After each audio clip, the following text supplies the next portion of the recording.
पिता पुत्र पवित्रात्मा नाम रे आमेन। आपण समस्त को जय जेसु आम प्रार्थना करवा। नमस्ते मरिया निग्रह पूर्ण प्रभु तुमरी संगे नारीगण मत तुम्हें धन्य एवं धन्य तुम गर्भफल जीशु।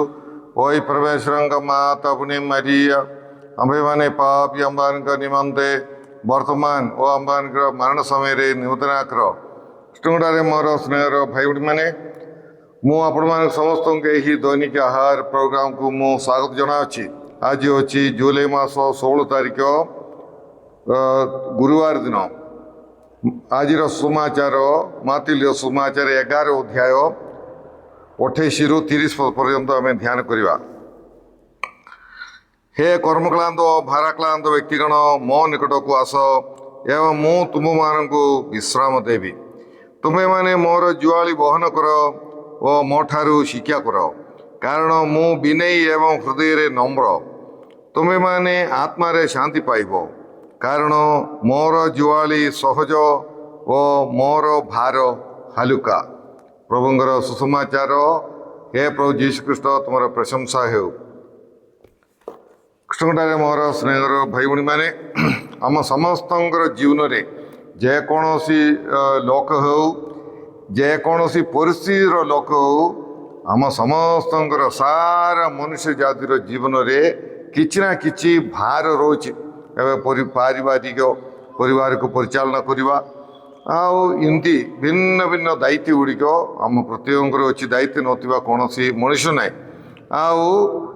कहार जीवन में अधिक भार ना कि अधिक भार अच्छी कहार जीवन में को भार तांकर भार कम यही प्रकार हेले कहार जीवन में रोगर भार आउ दरिद्रता ना कि अभावर भार आउ समस्या गुड़िकर भार निराशार भार दुखर भार व्यथार भार सेहीपरि कामदाम जार जीवन में बहुत किछि पापर भार सेहीपरि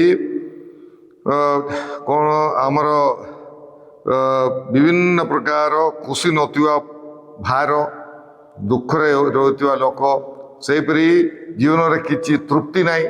जहाँ पाइले भी टंका पैसा अच्छी हेले भी तृप्ति नाई सेटा आउ गोटे प्रकार भार।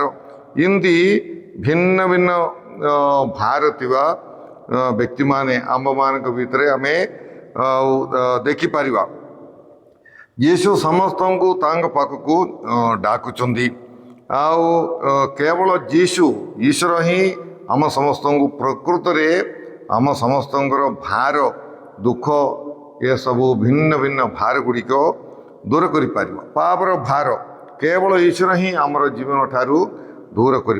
तेणुक आम सांत्वना पाइबापी विश्राम पाइबापी आम जीशु पाखक आम जीवार अच्छी अन्य आड़े न जाइकी आम जीशु पाखक जीवार पड़ो।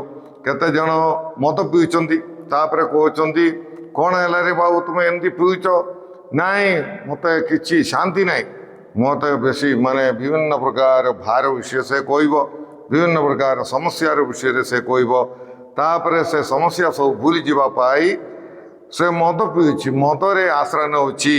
किंतु आम जाचु मद केबे हेले गोटे शाश्वत समाधान नाई। आउ पीवा लोक तार से पीवार निशा छाड़ी गले आहरी से पीब पी पी से तार जीवन आका विपद रे पड़वार संभावना अच्छी। तेणुक ये सब केवल जीशु ही आम मान शाश्वत समाधान यही समस्यार यही भार समस्यार समाधान परमानेंट बा सब बेले पाई आमको दे पारिबे। आउ जीशु कौन यही जीशुंकर सांत्वना पाइबा पाई विश्राम पाइबा पाई आमे कौन करिया पड़िबो आस बोलिक प्रभु जीशु कृष्ण डाकुचंदी। तेणुक आम जीवार अच्छी पाखक we have to go to him आम पाखक जीवार अच्छी आउ सेहीपरि जीशु पाखक जे जीशु पाखक जाए से ही सांत्वना पाइबे। तेणुक जीवा जीवा विषय कहले आम समस्ते प्रार्थना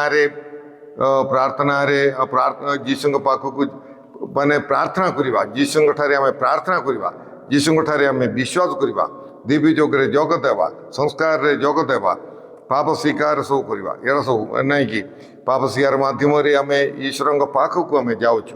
ସେଇ ପ୍ରକାର ଯୀଶୁ ଆମ ସମସ୍ତଙ୍କୁ ତାଙ୍କ ପାଖକୁ ଡାକୁଛନ୍ତି, ଆସ ବୋଲିକି ଡାକୁଛନ୍ତି। ତେଣୁକରି ଯେ ଯିବେ ସେ ହିଁ ଯୀଶୁଖ୍ରୀଷ୍ଟଙ୍କର ସେହି ସାନ୍ତ୍ୱନା ଏବଂ ସେହି ବିଶ୍ରାମ ପାଇପାରିବେ। ତେଣୁକରି ଯିବା ପାଇଁ ମୋ ପ୍ରସ୍ତୁତ ଅଛି କି ନାହିଁ? ଆମେ ଜାଣିଛୁ ଯୀଶୁ ତାଙ୍କର ଏଇ ଜାଗତିକ ଜୀବନ କାଳରେ ଯେଉଁମାନେ ଯୀଶୁଙ୍କ ପାଖକୁ ଗଲେ ସେମାନେ ତାଙ୍କର ସମସ୍ୟାର ସମାଧାନ ପାଇଲେ। ବହୁତ ଲୋକମାନେ ଥିଲେ, କେତେ ଜଣ ଗଲେ ନାହିଁ, ଆଉ ସେମାନେ ସେଇ ସାନ୍ତ୍ୱନା, ସେଇ ବିଶ୍ରାମ, ସେଇ ସ୍ୱାସ୍ଥ୍ୟ, ସେଇ ଈଶ୍ୱରଙ୍କର ଅନୁଗ୍ରହ ସେମାନେ ପାଇଲେ ନାହିଁ। ଯୀଶୁଙ୍କ ଗ୍ରନ୍ଥ 1:18 ପ୍ରଭୁ କହନ୍ତି, ସେ ପାପୀମାନଙ୍କୁ ଡାକୁଛନ୍ତି, ଆସ ଆଉ ତୁମମାନଙ୍କର ପାପ ରଙ୍ଗୀନ ଭଳିଆ ଥିଲେ ମଧ୍ୟ ସେ ସବୁ ହିମ ଭଳିଆ ମୁଁ ଧଳା କରିବି, ଆଉ ମୁଁ ଆମର ପାପ ସେ କ୍ଷମା କରିବେ। ପାପୀମାନଙ୍କୁ ଯୀଶୁ ଈଶ୍ୱର ପରମେଶ୍ୱର ଡାକୁଛନ୍ତି। ଯୀଶୁଙ୍କ ଗ୍ରନ୍ଥ 55:1 କହୁଛନ୍ତି, ଆଉ ତୃଷାର୍ଥ ବ୍ୟକ୍ତିଗଣ ସମସ୍ତେ ମୋ ପାଖକୁ ଆସ, ମୁଁ ତୁମକୁ ସାନ୍ତ୍ୱନା ଦେବି ବୋଲିକି ପରମେଶ୍ୱର ଡାକୁଛନ୍ତି। ପ୍ରକାଶନ ଗ୍ରନ୍ଥ 22:17 ମାନେ କୁହାଯାଉଛି ଯେ ଆମେ ଯେଉଁମାନେ ତୃଷାର୍ଥ ସେମାନେ ସମସ୍ତେ ମୋ ପାଖକୁ ଆସ ଏବଂ ମାନେ ଫ୍ରିରେ ଆଉ ତୁମକୁ ଜୀବନର ଜଳ ପ୍ରଦାନ କରିବି ବୋଲିକି ଲେଖା ଅଛି।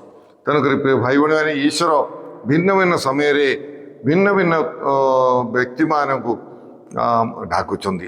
ଆମର ଜୀବନରେ ଭିନ୍ନ ଭିନ୍ନ ତୃଷ୍ଣା ଆମର ଅଛି ସମସ୍ତଙ୍କୁ। ଏହି ତୃଷ୍ଣା ଏହି ଜଗତର ଜାଗତିକ ଜିନିଷ ଏସବୁ ଦୂର କରିପାରିବା ନାହିଁ। ଆମର ତୃଷ୍ଣା ଆଉ କେବଳ ଈଶ୍ୱର ହିଁ ଦୂର କରିପାରିବେ। ତେଣୁ ପ୍ରିୟ ଭାଇ ଭଉଣୀମାନେ, ଆମେ ସମସ୍ତେ ପ୍ରାର୍ଥନାର ସହ ଧ୍ୟାନର ସହିତ ଆଉ ତାଙ୍କର ସାହାଯ୍ୟ, ଯୀଶୁଙ୍କର ସାହାଯ୍ୟ ମାଗିକି ଆମେ ନିଜ ନିଜର ଭାର ଗୁଡ଼ିକ ଈଶ୍ୱରଙ୍କଠାରେ ଯୀଶୁଙ୍କଠାରେ ସମର୍ପଣ କରି ଆମେ ଯୀଶୁଙ୍କ ପାଖକୁ ଯାଇକି ସେଇ ବିଶ୍ରାମ ଏବଂ ସେଇ ସାନ୍ତ୍ୱନା ଆମେ ପ୍ରାପ୍ତ କରିବା ପାଇଁ ଆମେ ଚେଷ୍ଟା କରିବା।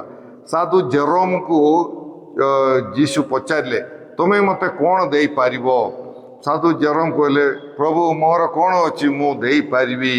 ସେତେବେଳେ ଯୀଶୁ ତାଙ୍କୁ କହିଲେ, ତୁମର ପାପ ମୋତେ ଦିଅ, ତୁମର ପାପ ଭାର ମୋତେ ଦିଅ ବୋଲିକି। ଦେଖନ୍ତୁ, ଏଇ ପ୍ରକାର ଆମର ଜୀବନ ମଧ୍ୟ ଆମକୁ ମଧ୍ୟ ପ୍ରଭୁ କହୁଛନ୍ତି, ତୁମର ପାପ ଭାର ଯାହା କିଛି ଯେଉଁ ଭାର ତୁମର ଜୀବନରେ ଅଛି ତାହା ମୋତେ ଦେଇଦିଅ ବୋଲିକି ଯୀଶୁ ଆମ ସମସ୍ତଙ୍କୁ ଡାକୁଛନ୍ତି। ତେଣୁ ପ୍ରିୟ ଭାଇ ଭଉଣୀମାନେ, ଆମେ ସମସ୍ତେ ଯୀଶୁଙ୍କ ପାଖକୁ ଯିବା। ଆମର ଭାର ଯାହା କିଛି ହେଲେ ମଧ୍ୟ ସେସବୁ ଯୀଶୁଙ୍କ ହାତରେ ପ୍ରଦାନ କରିବା। ଆମେ ଯୀଶୁଙ୍କର ପାଦ ତଳେ ସମର୍ପଣ କରି ଆଉ ଗୋଟିଏ ଭାର ନଥିବ, ଗୋଟେ ହାଲକା ଜୀବନ, ଗୋଟେ ଖୁସିର ଆନନ୍ଦର ଜୀବନ ଯାପନ କରିବା ପାଇଁ, ଗୋଟେ ଅନୁଗ୍ରହର ଅଭିଷେକର ଜୀବନ ଯାପନ କରିବା ପାଇଁ ଆମେ ଚେଷ୍ଟା କରିବା। ଯୀଶୁ କହୁଛନ୍ତି, ମୋର ଜୁଆଳି ବହନ କର। ମୋର ଜୁଆଳି, ଯୀଶୁଙ୍କର ଜୁଆଳି କ'ଣ? କାହିଁକି ଯୀଶୁ କହୁଛନ୍ତି ମୋର ଜୁଆଳି ହାଲକା? କାହିଁକି? କାରଣ ଗୋଟିଏ ସାଇଡ଼୍ରେ ମୁଁ ଅଛି ଆଉ ଗୋଟିଏ ସାଇଡ଼୍ରେ ଯୀଶୁ ଅଛନ୍ତି। ଆଉ ଆମେ ଦେଖିବା ଜହନ୍ର ସୁସମାଚାର 14:16 ପ୍ରଭୁ ଯୀଶୁଖ୍ରୀଷ୍ଟ କହୁଛନ୍ତି, ମୁଁ ତୁମମାନଙ୍କୁ ସାହାଯ୍ୟ କରିବା ପାଇଁ ଆଉ ଜଣେ ସହାୟକଙ୍କୁ ମୁଁ ପ୍ରଦାନ କରିବି, ଗୋଟିଏ ଆଡଭୋକେଟ୍, ଆଉ ଜଣେ ସହାୟକଙ୍କୁ ତୁମ ପାଖକୁ ମୁଁ ପଠେଇଦେବି ବୋଲି କହୁଛନ୍ତି। ତାର ଆଉ ଜଣେ କାହିଁକି? କାରଣ ଯୀଶୁ ଅଲରେଡ଼ି ଆମମାନଙ୍କୁ ସାହାଯ୍ୟ କରିବା ପାଇଁ ଅଛନ୍ତି। ଆମର ଭାର ବହନ କରିବା ପାଇଁ ଯୀଶୁ ଅଛନ୍ତି, ଆମ୍ଭମାନଙ୍କୁ ସାହାଯ୍ୟ କରିବା ପାଇଁ ଯୀଶୁ ଅଛନ୍ତି। ତେଣୁ ପ୍ରିୟ ଭାଇ ଭଉଣୀମାନେ, ଆମେ ଆମର ଭାର ଯୀଶୁଙ୍କ ସାଙ୍ଗରେ ବହନ କରିବା, ସେଥିପାଇଁ ଯୀଶୁଙ୍କର ଜୁଆଳି ସହଜ। ଆଉ ଗୋଟେ ବିଷୟ, ଏଇ ଜୁଆଳି ବୋଲି କହିଲେ ତାର ଯିହୁଦୀମାନେ ନିୟମକୁ ଜୁଆଳି ବୋଲି କହୁଥିଲେ। ନିୟମ ସେମାନଙ୍କର 613 ନିୟମ ଥିଲା। ତେଣୁକରି ସେ ସବୁ ନିୟମ ସେମାନଙ୍କ ପାଇଁ ଗୋଟେ ମହାନ ଭାର ପରି ଲାଗୁଥିଲା। ତେଣୁକରି ନିୟମକୁ, ଆଇନ କାନୁନକୁ ସେମାନେ ଜୁଆଳି ବୋଲି କହୁଥିଲେ। କିନ୍ତୁ ଆମେ ଜାଣିଛୁ ଯୀଶୁଙ୍କର ଜୁଆଳି ହାଲକା, କାରଣ ଯୀଶୁଙ୍କର ଏକମାତ୍ର ନିୟମ ଅଛି, ସେଟା ହେଉଛି ସ୍ନେହର ନିୟମ। ଈଶ୍ୱରଙ୍କୁ ସ୍ନେହ କରିବା, ପ୍ରତିବାସୀଙ୍କୁ ପ୍ରେମ କରିବା, ସେଥିରେ ସବୁ ନିୟମ ଅଛି। ତେଣୁକରି ଆମେ କହିପାରିବା ଯେ ଯୀଶୁଙ୍କର ଜୁଆଳି ତାହା ମାନେ ହାଲକା ବୋଲିକି ଆମେ କହିପାରିବା। ଆଉ ଏଇ ଯୀଶୁଙ୍କଠାରେ ଶିକ୍ଷା କରିବା ପାଇଁ ଯୀଶୁ କହୁଛନ୍ତି ମୁଁ ବିନୟୀ ଏବଂ ନମ୍ର ବୋଲିକି ପ୍ରଭୁ ଯୀଶୁଖ୍ରୀଷ୍ଟ କହନ୍ତି। ତେଣୁକରି ଭାଇ ଭଉଣୀମାନେ ଆମେ ବେଳେବେଳେ ଭାବୁଛି ଯେ ମୁଁ ବିନୟୀ ହେଲେ, ମୁଁ ନମ୍ର ହେଲେ ଆଉ ତାହା ଗୋଟିଏ କ'ଣ ଅଛି ମୋ ପାଇଁ ଭଲ ନାହିଁ, ଲୋକ ଭୁଲ ଭାବିବେ ଆଉ ଲୋକର ଆଗରେ ମୁଁ ଚୋଟ ହେଇଯିବି, ଏମିତି ସବୁ ଆମେ ଭାବୁଛୁ। କିନ୍ତୁ ଯୀଶୁ କ'ଣ କହୁଛନ୍ତି, ମୁଁ ବିନୟୀ ଏବଂ ନମ୍ର। ଯୀଶୁଙ୍କର ଗୁଣ ସେଟା ହେଉଛି ପବିତ୍ର ଗୁଣ। ତେଣୁକରି ପ୍ରିୟ ଭାଇ ଭଉଣୀମାନେ ଏ ନମ୍ର ହେଇକି ଆମେ କେବେ ମଧ୍ୟ ଛୋଟ ହେଉନାହୁଁ, ସେଇଟା ଆମେ ସମସ୍ତେ ମନେ ରଖିବାର ଅଛି। ତେଣୁ ଆମେ ବିନୟୀ ଏବଂ ନମ୍ର ହେବା ପାଇଁ ଆମେ ଚେଷ୍ଟା କରିବା। ମୋ ଠାରୁ ଶିଖ ବୋଲିକି ପ୍ରଭୁ ଯୀଶୁଖ୍ରୀଷ୍ଟ କହୁଛନ୍ତି, ତାଙ୍କଠାରୁ ଆମେ ଶିଖିବା ଯାହାଦ୍ୱାରା ଆଉ ଆମର ହୃଦୟ ମନରେ ଶାନ୍ତି ମଧ୍ୟ ରହିବ। କାରଣ କ'ଣ ଅଛି, ଆମେ ଗର୍ବ ଅହଙ୍କାରର ଜୀବନ ଯାପନ କଲେ ଆମର ଜୀବନରେ ଅଶାନ୍ତି ମଧ୍ୟ ଆସିବାର ସମ୍ଭାବନା ଅଛି। ତେଣୁ ପ୍ରିୟ ଭାଇ ଭଉଣୀମାନେ ସବୁକିଛି ଆମେ ଈଶ୍ୱର ନ ଜାଣିକି ମୋର ଜୀବନରେ କିଛି ହେଉନାହିଁ, ହେବ ନାହିଁ ମଧ୍ୟ ବୋଲିକି ଆମେ ବିଶ୍ୱାସ କରି ସବୁକିଛି ପ୍ରଭୁଙ୍କର ପାଦ ତଳେ ସମର୍ପଣ କରି ଗୋଟିଏ ବିନୟର ଏବଂ ନମ୍ରତାର ଜୀବନ ଯାପନ କରିବା ପାଇଁ ଆମେ ଚେଷ୍ଟା କରିବା। ଯୀଶୁଙ୍କ ପାଖକୁ ଯିବା, ସେ ହିଁ ଆମ୍ଭମାନଙ୍କୁ ପ୍ରକୃତ ବିଶ୍ରାମ ଦେଇପାରିବେ। ଆମେ ପ୍ରାର୍ଥନା କରିବା। ହେ ପ୍ରଭୁ ପରମେଶ୍ୱର, ଆଜିର ସମାଚାର ପାଇଁ ଆମେ ତୁମକୁ ଧନ୍ୟବାଦ ଦେଉଛୁ। ଆମ ସମସ୍ତଙ୍କୁ ତୁମେ ଆଶୀର୍ବାଦ କର ପ୍ରଭୁ, ଯାହାଦ୍ୱାରା ଆମେ ତୁମ ପାଖରେ ପହଞ୍ଚି ପାରିବା। ପାପ ସ୍ୱୀକାର ମାଧ୍ୟମରେ, ସଂସ୍କାର ମାଧ୍ୟମରେ, ପ୍ରାର୍ଥନା ମାଧ୍ୟମରେ ହେ ପ୍ରଭୁ ତୁମ ପାଖକୁ ଆସିବା ପାଇଁ ଏବଂ ତୁମର ସେହି ବିଶ୍ରାମ, ସେହି ସାନ୍ତ୍ୱନା ପ୍ରାପ୍ତ କରିବା ପାଇଁ ଆମ୍ଭମାନଙ୍କୁ ସାହାଯ୍ୟ କର। ଏ ପ୍ରଭୁ ବିନୟର ନମ୍ରତାର ଜୀବନଯାପନ କରିବା ପାଇଁ ଆମ୍ଭମାନଙ୍କୁ ତୁମେ ସାହାଯ୍ୟ କର। ପ୍ରଭୁ ଯାହା କିଛି ଭାର ଥିଲେ ମଧ୍ୟ ତୁମେ ଆମ୍ଭମାନଙ୍କୁ ଆହ୍ୱାନ କରିଅଛ, ମୁଁ ତୁମକୁ ବିଶ୍ରାମ ଦେବି। ପ୍ରଭୁ ଆମର ରୋଗର, ପାପର ଏବଂ କାମଦାମର ଯାହା କିଛି ଅଭାବ ଅସୁବିଧାର ସବୁ ଭାର ଗୁଡ଼ିକ ତୁମ ପାଦ ତଳେ ଆମେ ସମର୍ପଣ କରୁଅଛୁ। ଏ ପ୍ରଭୁ ବିଭିନ୍ନ ଭାରରେ ଆକ୍ରାନ୍ତ ହୋଇ ଯେଉଁମାନେ ନିରାଶାରେ ପଡ଼ୁଛନ୍ତି ପ୍ରଭୁ, ସେମାନଙ୍କୁ ମଧ୍ୟ ତୁମେ ସାନ୍ତ୍ୱନା ପ୍ରଦାନ କର, ବିଶ୍ରାମ ପ୍ରଦାନ କର ଏବଂ ସେମାନଙ୍କର ଭାର ଗୁଡ଼ିକ ତୁମେ ଦୂର କର। ତୁମ ପାଖକୁ ଆସିକି ତୁମର ସାହାଯ୍ୟ ଅନୁଭବ କରିବା ପାଇଁ, ତୁମର ସେହି ଅନୁଗ୍ରହ ଅନୁଭବ କରିବା ପାଇଁ ସେମାନଙ୍କୁ ତୁମେ ସାହାଯ୍ୟ କର। ଏସବୁ ପ୍ରାର୍ଥନା ଆମେ ଯୀଶୁଙ୍କ ନାମରେ ମାଗୁଅଛୁ, ଆମେନ୍। ସର୍ବଶକ୍ତିମାନ ପରମେଶ୍ୱର ପିତା ଓ ପୁତ୍ର ଏବଂ ପବିତ୍ର ଆତ୍ମା ଆପଣମାନେ ସମସ୍ତଙ୍କୁ ଆଶୀର୍ବାଦ ପ୍ରଦାନ କରନ୍ତୁ, ଆମେନ୍। ଆପଣମାନେ ସମସ୍ତଙ୍କୁ ଜୟ ଯୀଶୁ।